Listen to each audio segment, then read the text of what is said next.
Muy buenas tardes, bienvenidos de nuevo a Negocios Televisión, bienvenidos al espacio de las noticias del día. Repasamos las claves, toda la actualidad, pendientes por supuesto de las últimas horas, de la situación en Oriente Medio, de la llegada de Putin a Mongolia ante la amenaza de detención por parte de la Corte Penal Internacional, en un momento en el que seguimos viviendo ataques masivos en Kiev, y estamos pendientes también de Brasil. Ojo, porque se ratifica la prohibición sobre X. Enseguida les contamos todas estas noticias, pero antes miramos a Oriente Medio. Les contamos que el gobierno de Estados Unidos va a presentar durante los próximos días un último plan de alto al fuego a Israel y Hamas. Un acuerdo que, si no es aceptado por ambas partes, podría suponer el abandono de las negociaciones. Es lo que informa en los últimos minutos la agencia EFE. Así lo aseguraron en las últimas horas varios medios, entre ellos el Washington Post, citando a un alto funcionario de la administración. Aseguraba que Estados Unidos ha estado hablando con Egipto y Qatar sobre los detalles de un acuerdo final que planea presentar a las partes en las próximas semanas. Si las dos partes no aceptan, asegura esta fuente, esto podría marcar el final de las negociaciones lideradas por Estados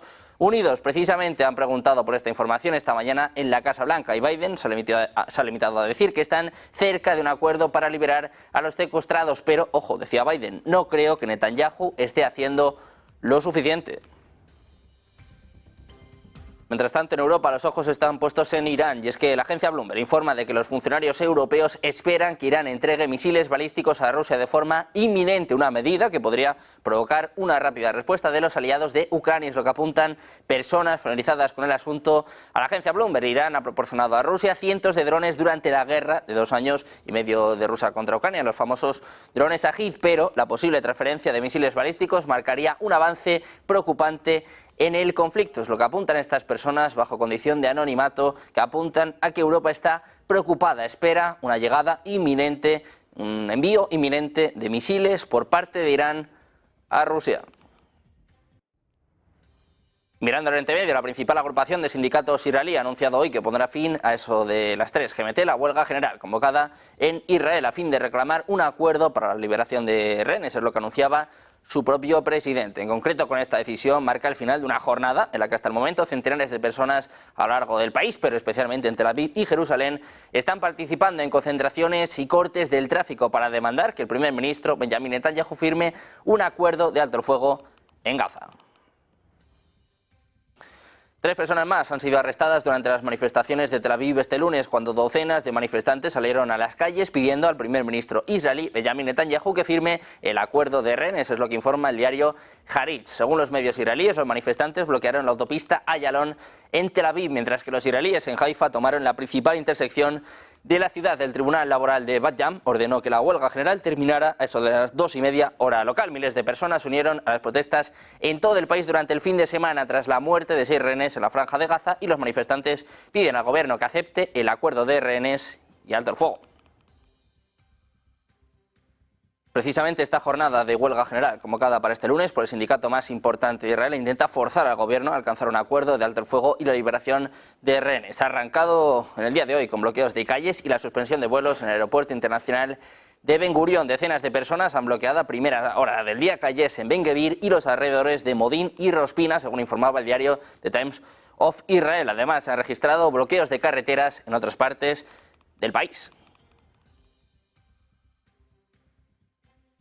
Pendientes de la tensión en Israel, les contábamos también que la policía israelí detuvo anoche en Tel Aviv a 29 personas durante la manifestación multitudinaria para pedir un alto el fuego en Gaza que permita el retorno de los rehenes, que allí continúan después de que el ejército recuperara los cadáveres de 6 personas. Es lo que recogía el informe policial de anoche. Dice literalmente que la policía ha detenido a 29 sospechosos por alteración del orden público, agresión a agentes y vandalismo brutal en la autopista Ayalon y en el lugar de la protesta del cruce de Ariel, es lo que advertían las autoridades. Por su parte, el diario israelí Haaretz recogió este lunes que 25 de los detenidos continúan bajo custodia policial y algunos siguen siendo interrogados. Miramos ahora, el ministro de Seguridad Nacional israelí, Itamar Ben-Gvir, ha dicho este lunes que él y su partido están utilizando su poder en el gobierno para impedir un acuerdo imprudente entre Israel y Hamas. Hoy se están produciendo manifestaciones masivas en Israel, como les contamos, para exigir este acuerdo que permita la liberación de los rehenes. Decía Ben-Gvir, con Hamas solo es necesario hablar entre disparos. Es lo que manifestaba precisamente a manifestantes, según el Times of Israel. La propuesta de alto el fuego que se está considerando actualmente se considera como posiblemente la última oportunidad para detener el conflicto en la franja de Gaza. Y mientras tanto, en Oriente Medio siguen los esfuerzos por alcanzar una tregua entre Israel y Hamás, pero avanzan con lentitud. Un escenario complicado que en las últimas horas ha visto la entrada de nuevos actores. El gobierno de Netanyahu ha confirmado conversaciones con Moscú con respecto a la crisis de los rehenes. Según el comunicado oficial, el secretario militar israelí acaba de llegar a su país procedente de Moscú, donde ha tratado con autoridades rusas la cuestión de los ciudadanos de Israel secuestrados por Hamás en los atentados del pasado mes de octubre. El gobierno de Vladimir Putin ha estado en contacto con el movimiento de resistencia islamista sobre el destino de los rehenes que tienen ciudadanía rusa. La oficina de Netanyahu ha confirmado así los contactos, mientras los esfuerzos encabezados por Estados Unidos, Qatar y Egipto para lograr una tregua con Hamás avanzan lentamente. Precisamente mirando Israel, les contamos que ha recuperado los cuerpos de 6 rehenes de un túnel del sur de Gaza, donde al parecer fueron asesinados poco antes de que las tropas israelíes llegaran hasta ellos. Es lo que informaba el ejército este domingo. Anunciaba la recuperación de los cadáveres en el túnel subterráneo de la ciudad meridional de Rafah, mientras se iniciaba una campaña de vacunación contra la polio en el territorio devastado por la guerra, y se recrudece además la violencia en la Cisjordania ocupada. Hablamos ahora de Naciones Unidas. En colaboración con las autoridades sanitarias palestinas han comenzado este domingo a vacunar 640.000 niños en la franja de Gaza, mientras Israel y Hamás acordaron breves pausas en su guerra de 11 meses para permitir que la campaña siga adelante. La Organización Mundial de la Salud confirmó el mes pasado que un bebé quedó parcialmente paralizado por el virus de la polio tipo 2, el primer caso de este tipo en el territorio en 25 años. La campaña comenzó el domingo en zonas del centro de Gaza y se va a extender a otras zonas en los próximos días. Los combates se detendrán durante al menos 8 horas en 3 días consecutivos. La OMS dijo que las pausas probablemente deberán extenderse a un cuarto día y que la primera ronda de vacunaciones durará poco menos de 2 semanas.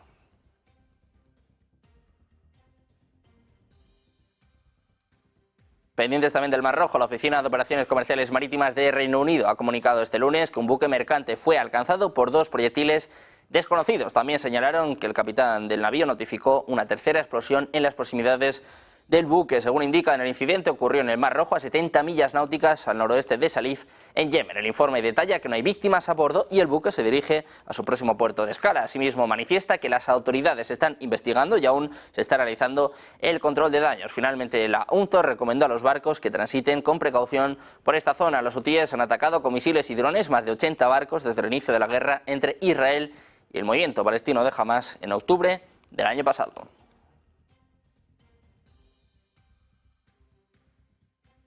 Y miramos también a Alemania. La coalición gobernante del canciller Olaf Scholz ha sido castigada en 2 elecciones regionales en el este de Alemania este domingo, con partidos populistas de extrema derecha e izquierda obteniendo más del 60% de los votos en Turingia y casi la mitad en Sajonia, clave histórico. Alternativa para Alemania ha ganado las elecciones en la región oriental de Turingia, la primera vez que un partido de este tipo consigue la victoria en una elección estatal en la historia de posguerra del país. Según las previsiones de la cadena pública ARD, Alternativa para Alemania se encamina a una clara victoria en Turingia con un 32,8% de los votos, la primera victoria de este tipo desde la Segunda Guerra Mundial, aunque eso sí es poco probable que pueda formar gobierno, ya que los demás partidos con representación en el Parlamento lo rechazan. Los 3 miembros de la alianza de Scholz, los socialdemócratas, los verdes y los demócratas libres, obtuvieron menos del 15% en cada uno de los 2 estados. El FDP no llegó ni cerca del umbral del 5% para entrar en los parlamentos regionales y los verdes se quedaron cortos en Turingia. El único partido tradicional que obtuvo un resultado relativamente bueno fue la conservadora CDU, que se prevé que gane por un estrecho margen en Sajonia por delante de la AfD y que quede segunda en Turingia. Los resultados suponen otro duro golpe para Scholz y su gobierno. Precisamente la portavoz del Ministerio de Asuntos Exteriores ruso, María Zaharova, ha afirmado este lunes que Alemania se encuentra ante una crisis profunda. Afirmó que Berlín se ha convertido en un vasallo directo de Washington y ha pedido su soberanía. Dice literalmente, Zaharova es una historia de largo plazo. Al comentar los resultados de las elecciones en Alemania, donde el partido de derecha Alternativa para Alemania obtuvo la mayoría de los votos en Turingia y la CDU encabezó la lista en Sajonia, María Zaharova ha enfatizado que Moscú no interfiere en ninguna elección y que está comprometido con la cooperación pacífica.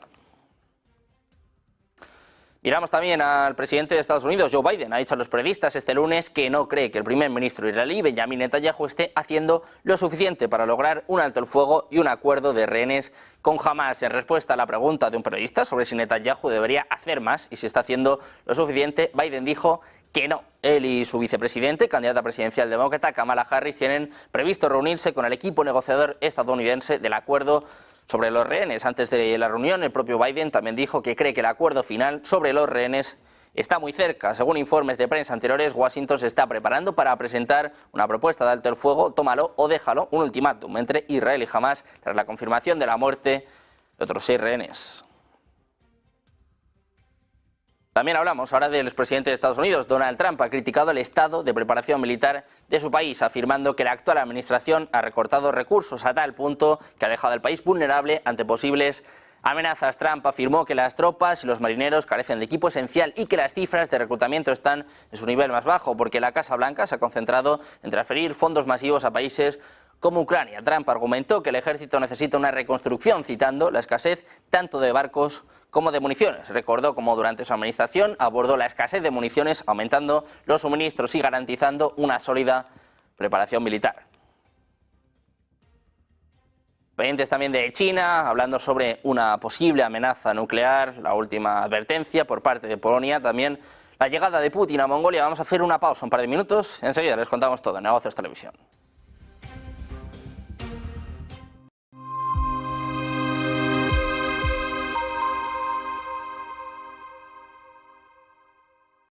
¿Sueñas con unas vacaciones a orillas del Mediterráneo? Oliva Nova Beach & Golf Resort es tu destino ideal. Un hotel en primera línea, las dunas, alquiler vacacional en nuestras villas y apartamentos. Sea como sea que te guste viajar, en Oliva Nova encontrarás la opción de alojamiento perfecta para ti. El resort para los deportistas. En Oliva Nova encontrarás instalaciones deportivas como un campo de golf de 18 hoyos diseñado por el legendario Seve Ballesteros, 7 pistas de pádel al aire libre, rutas en parajes cercanos como el Parque Natural del Montgó y la Marjal Pegoliva, y la posibilidad de practicar deportes acuáticos en las cristalinas aguas del mar Mediterráneo. El resort para los foodies. En Oliva Nova podrás disfrutar de la buena mesa y saborear el Mediterráneo en todos sus restaurantes, a platos de autor con ingredientes cuidadosamente seleccionados, deliciosas paellas, recetas locales y producto de cercanía. Y todo ello regado con un buen vino. El resort para los que buscan desconectar. En Oliva Nova todos encontrarán una manera para evadirse de la rutina. Los más pequeños de la casa podrán disfrutar de los diferentes programas de animación infantil y un oasis de relajación para los no tan pequeños. Un circuito spa, sauna, masajes y tratamientos de belleza. No se nos ocurre un escenario mejor, una playa de fina arena blanca, aguas cristalinas y poco profundas, protegida por dunas naturales. Además de encontrar todo lo que necesitas para unas vacaciones perfectas, te ofrecemos un 15% de descuento exclusivo para ti. Reserva ahora en www.olivanova.com con el código promocional NEGOCIOSTV y disfruta de tus vacaciones en la playa al mejor precio. Oliva Nova, el resort de las experiencias. Silver Gold Patrimonio nace en 2018 con el objetivo de innovar en el mercado de los metales preciosos de inversión, ofreciendo nuevas alternativas para que cualquier persona, familia o empresa pueda entrar en el fantástico mundo de los metales de inversión de forma sencilla y acompañada por consultores expertos en el sector. Silver Gold Patrimonio quiere avanzar contigo. ¿Las soluciones de inversión tradicionales ya no cumplen con sus objetivos financieros? ¿La escasa rentabilidad y la volatilidad de los mercados le empujan a mantener los ahorros en su cuenta corriente? Si la respuesta a ambas preguntas es afirmativa, lo más probable es que esté pensando que la opción de no invertir es la óptima. Esta alternativa es quizás la más inmediata, pero ciertamente no parece la más rentable. Nuestros productos de generación de rentas están diseñados para ofrecerle el equilibrio adecuado entre seguridad y rentabilidad, con el fin de aprovechar todas las oportunidades del mercado. Hemos revisado nuestro enfoque tradicional, ampliando el espectro de oportunidades dentro del segmento de rentas para una inversión que le prepare mejor para el futuro. Y con la integración de los principios ESG, podemos ayudar a construir un futuro más verde para todos los inversores que buscan rentabilidad. No se conforme con la liquidez. Prepárese para el futuro con fondos de Invesco. Descubra más en invesco.es/income.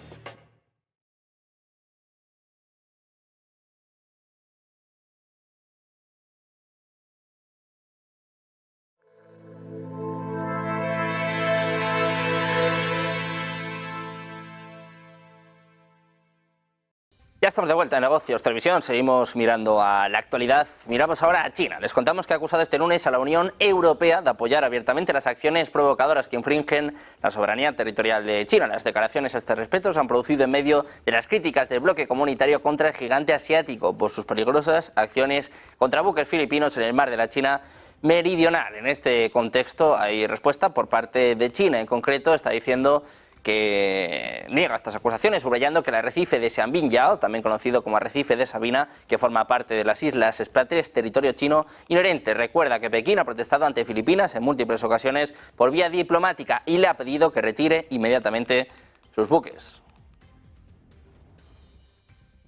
Precisamente mirando a China les contamos una nueva alerta nuclear. En concreto habla sobre la escalada en Ucrania. Ha instado este lunes a las partes involucradas en la guerra ucraniana a mantener calma y moderación frente a la creciente amenaza nuclear, reiterando su firme oposición al uso de armas nucleares. La portavoz del Ministerio de Exteriores, Mao Ning, destacó en rueda de prensa que las armas nucleares no deben usarse y que no debe librarse una guerra nuclear, subrayando la necesidad de promover el diálogo para reducir los riesgos estratégicos. La vocera de la Cancillería del gigante asiático recordó que en enero de 2022 los líderes de los 5 países con armas nucleares emitieron una declaración conjunta en la que afirmaron que una guerra nuclear no puede ganarse y no debe librarse. En Europa, el foco puesto en el alto representante de la Unión Europea para Asuntos Exteriores y Política de Seguridad, Josep Borrell, ha dicho este lunes que la infraestructura militar rusa utilizada para atacar contra objetivos civiles en Ucrania no debe quedar fuera de los límites y que Ucrania tiene derecho a legítima defensa, de acuerdo con la Carta de las Naciones Unidas. Borrell se hizo eco de declaraciones similares de funcionarios europeos, incluido el representante permanente de Francia ante la ONU. El ministro de Asuntos Exteriores de Ucrania, Dmytro Kuleba, ha pedido hoy a la ONU que levante las restricciones sobre los objetivos ucranianos, lo que incluye el derecho a atacar cualquier objetivo militar legítimo en territorio ruso. Pendientes también de Finlandia, su gobierno está proponiendo prohibir a la mayoría de los ciudadanos rusos comprar propiedades en el país nórdico en una medida para proteger la seguridad nacional. Es lo que decía este lunes el ministro de Defensa. Las relaciones entre Finlandia y Rusia se han deteriorado desde el inicio del conflicto en Ucrania, lo que ha llevado a Helsinki a unirse a la alianza militar de la OTAN después de décadas de no alineación. Esta prohibición propuesta a la compra de bienes inmuebles eximiría a ciudadanos con doble nacionalidad y a los rusos con residencia permanente en Finlandia u otros países de la Unión Europea. Está sujeta a consultas con expertos antes de una votación posterior en el Parlamento. También miramos a Rumanía, y es que su gobierno de coalición ha aprobado este lunes un proyecto de ley que permite la donación de un sistema de defensa patriota a Ucrania, enviándolo al Parlamento para su votación final. Rumanía, miembro de la OTAN, comparte frontera de 650 kilómetros con Ucrania y ha sufrido fragmentos de drones rusos que han entrado en su territorio, sobre todo en las últimas semanas, con estos ataques masivos por parte de Rusia. Bucarest ha dicho en junio que donaría uno de sus Patriot a Ucrania, con la condición de que los aliados lo sustituyan por un sistema de defensa aérea similar. En Polonia, el presidente polaco ha calificado de absurdas las declaraciones sobre el presunto complot entre su persona y Zelensky para atacar los gasoductos Nord Stream en septiembre de 2022. Decía que son declaraciones absurdas en el aspecto político y que deberían buscar algún tipo de juego, tal vez llevado a cabo junto con los rusos. Dice que es la única manera en la que se ven acusaciones de este tipo. Subrayó que Polonia sigue siendo aliado de Alemania, por lo que tales aseveraciones son asombrosas para él. Al mismo tiempo, acusó a Berlín de buscar hacer negocios con Moscú sin considerar los intereses de Europa Central, a la que el proyecto de ruta gasística por el Báltico dejaba al margen.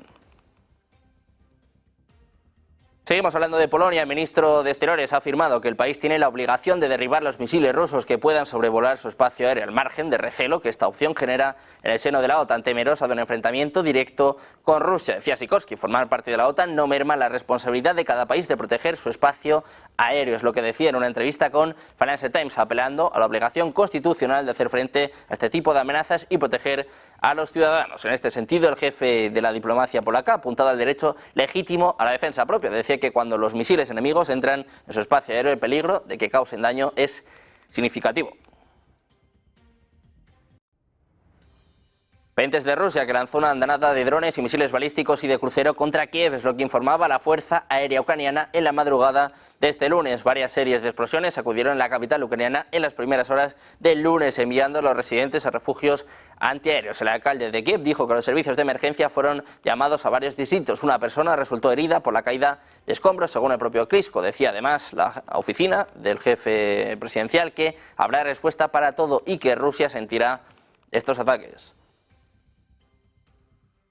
Pendientes de este ataque masivo por parte de Rusia, miramos también a declaraciones por parte del viceministro de Asuntos Exteriores, Sergei Ryabkov. Dice que Rusia hará cambios en su doctrina sobre el uso de armas nucleares en respuesta a lo que considera una escalada occidental en la guerra en Ucrania. La noticia la ha confirmado el viceministro de Exteriores ruso, señalando que los trabajos están avanzados. Dice además que la doctrina nuclear existente establecida por Putin en 2020 dice que Rusia puede usar armas nucleares en caso de un ataque por parte de un enemigo o un ataque convencional que amenace la existencia del Estado. Algunos halcones, entre los que se encuentran analistas militares rusos, instan a Putin a reducir el umbral para el uso nuclear con el fin de disuadir a los enemigos occidentales.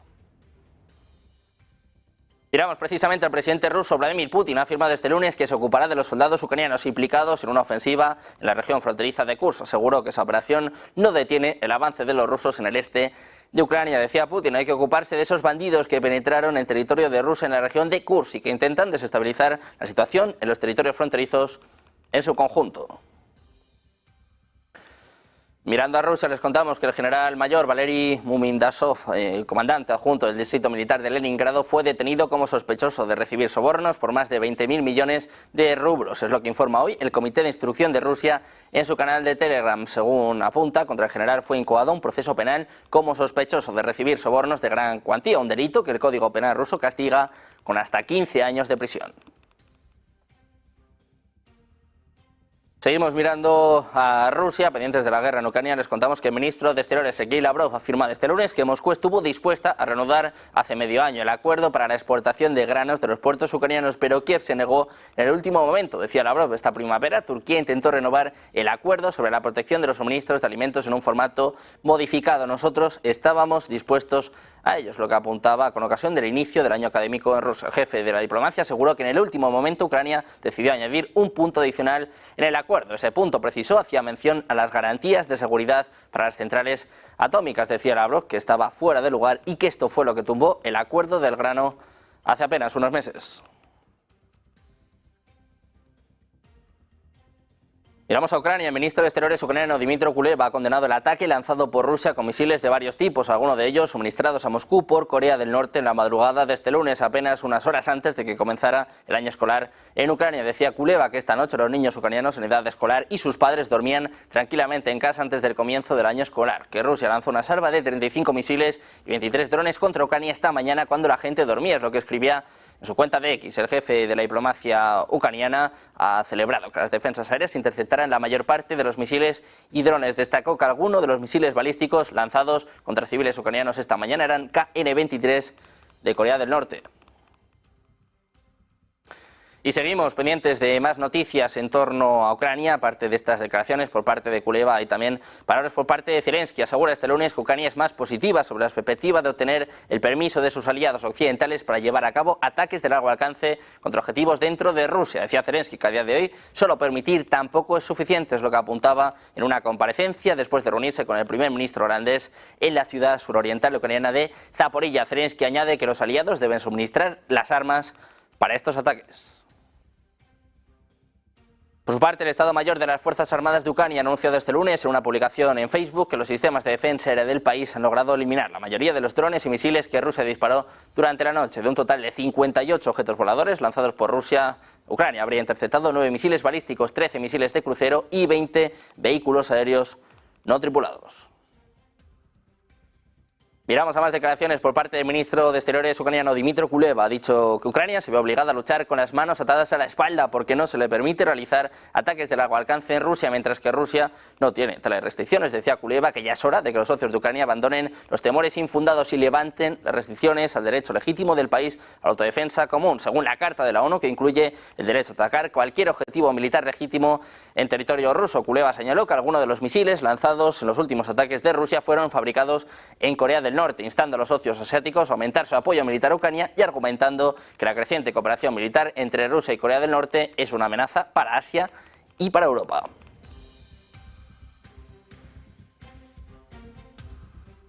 Miramos también a Brasil. Un panel de 5 miembros de la Corte Suprema de Brasil ha formado una mayoría este lunes para confirmar el fallo del juez Alexandre de Moraes de cerrar la plataforma de redes sociales X en el país por no cumplir con las normas locales. Los magistrados Fabio Dino y Cristiano Zanin apoyaron a Moraes formando mayoría, aunque los magistrados Luis Fux y Carmen Lucía aún debían emitir sus votos. X fue eliminado en Brasil, uno de sus mercados más grandes, en las primeras horas de este sábado tras una decisión de Moraes después de que la plataforma no cumpliera con el plazo impuesto por el tribunal para nombrar un representante legal en Brasil, como lo exige la ley local.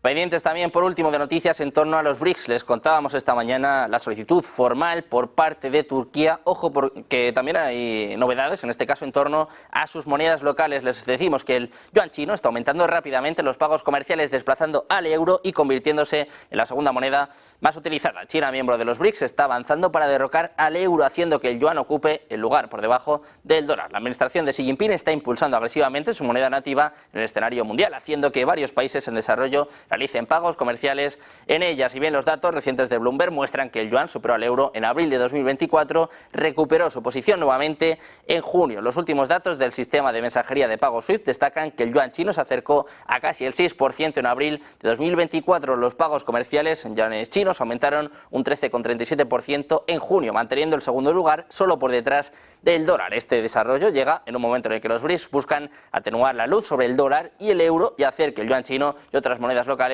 sean las que imperen. La internacionalización del yuan chino se produce después de que Estados Unidos impusiera sanciones a Rusia en febrero de 2022. China aprovechó la situación para impulsar la agenda de desdolarización y el yuan en todo el mundo. La desdolarización es una red más amplia que también afecta al euro, la libra y otras monedas occidentales importantes.